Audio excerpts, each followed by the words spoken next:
నెలల తరబడి ఎన్ని మందులు వాడినా మీ మోకాల నొప్పులు తగ్గట్లేదా? ప్రాణ పెయిన్ క్లినిక్ లో అత్యాధునిక చికిత్స. నమస్తే, నేను Keshav. Welcome to Suman TV. ఆంధ్రప్రదేశ్కి భారీ వర్ష సూచన అనేటువంటి అలర్ట్ ఇప్పుడు అధికార యంత్రాంగాన్ని ఉరుకులు పరుగులు పెట్టిస్తుంది. బంగాళాఖాతంలో ఏర్పడినటువంటి అల్పపీడనం వలన ఏపీ అంతటా విస్తారంగా వర్షాలు పడబోతున్నాయి. ముఖ్యంగా ఉభయ గోదావరి జిల్లాల్లో భారీ వర్షాలు, అంటే అతి భారీ వర్షాలు, ఎక్స్ట్రీమ్లీ హెవీ రెయిన్ఫాల్కి సూచనలు స్పష్టంగా ఉన్నాయని వాతావరణ శాఖ తెలియజేస్తుంది. అలానే ఆంధ్రప్రదేశ్లో ప్రతి జిల్లాలో, రాయలసీమ నుంచి ఉత్తరాంధ్ర వరకు ప్రతి చోట కూడా వర్షాలు పెద్ద ఎత్తున పడే అవకాశం కనిపిస్తోంది.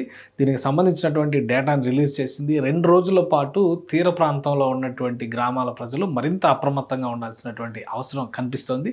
సో ఓవరాల్గా వాతావరణ నివేదిక ఏ విధంగా ఒకసారి పరిశీలించేటువంటి ప్రయత్నం చేద్దాం. ఇది ఆంధ్రప్రదేశ్కి సంబంధించి వాతావరణ శాఖ రిలీజ్ చేసినటువంటి డేటా. మొత్తం రాష్ట్రం అంతటా కూడా వర్షం పడేటువంటి స్పష్టమైనటువంటి సంకేతాలు కనిపిస్తున్నాయి. అలానే గోదావరి, కృష్ణా జిల్లాలకి సంబంధించి ఉభయ గోదావరి జిల్లాలు, కృష్ణా జిల్లా ప్రాంతం అల్పపీడనం ఎఫెక్ట్ ఉండేటువంటి ప్రాంతంగా చాలా స్పష్టంగా కనిపిస్తుంది. అందుకని ఇక్కడ మనం చూస్తే కనుక పింక్ కలర్లో, అంటే హెవీ రెయిన్ఫాల్కి సంబంధించి ఎక్స్ట్రీమ్లీ హెవీ రెయిన్ఫాల్ అనేటువంటి సంకేతం ఉన్న ప్రాంతం లేకపోయినప్పటికీ కూడా వెరీ హెవీ రెయిన్ఫాల్, చాలా అతి భారీ వర్షాలు పడేటువంటి అవకాశం 3 జిల్లాలు, అంటే విభజించిన జిల్లాల పరంగా చూస్తే ఎన్టీఆర్ జిల్లా, కృష్ణా జిల్లా, పశ్చిమ గోదావరి జిల్లా, ఏలూరు జిల్లా, అలానే కోనసీమ జిల్లా, కాకినాడ జిల్లా, కొంత మేరకు అనకాపల్లి జిల్లాలో కూడా ప్రభావం ఉంది. ముఖ్యంగా వెస్ట్ గోదావరి, ఏలూరు జిల్లా పరిసర ప్రాంతాల్లో నూజివీడు, అంటే ఎన్టీఆర్ జిల్లాకి సంబంధించి అటు పరిధిలో వచ్చేటువంటి ప్రాంతాల్లో అతి భారీ వర్షాలు పడేటువంటి అవకాశం ఉంది. ఈ 2 ప్రాంతాల్లో ప్రజలు అప్రమత్తంగా ఉండాల్సినటువంటి అవసరం ఉందనేది వాతావరణ శాఖ ఇస్తున్నటువంటి సంకేతం. ఇక కర్నూలు, నంద్యాల, ప్రకాశం, బాపట్ల, గుంటూరు, అలానే పల్నాడు జిల్లాల పరంగా చూస్తే కనుక ఇటువైపు, అలానే ఎగువన తూర్పుగోదావరి జిల్లా, రంపచోడవరం, అల్లూరు సీతారామరాజు జిల్లాకు సంబంధించిన ప్రదేశాలు, అనకాపల్లి జిల్లా, విశాఖ జిల్లా, విజయనగరం, పార్వతీపురం జిల్లా, శ్రీకాకుళం జిల్లా, ఇక్కడ అన్ని చోట్ల కూడా భారీ వర్ష సూచన చాలా స్పష్టంగా కనిపిస్తుంది.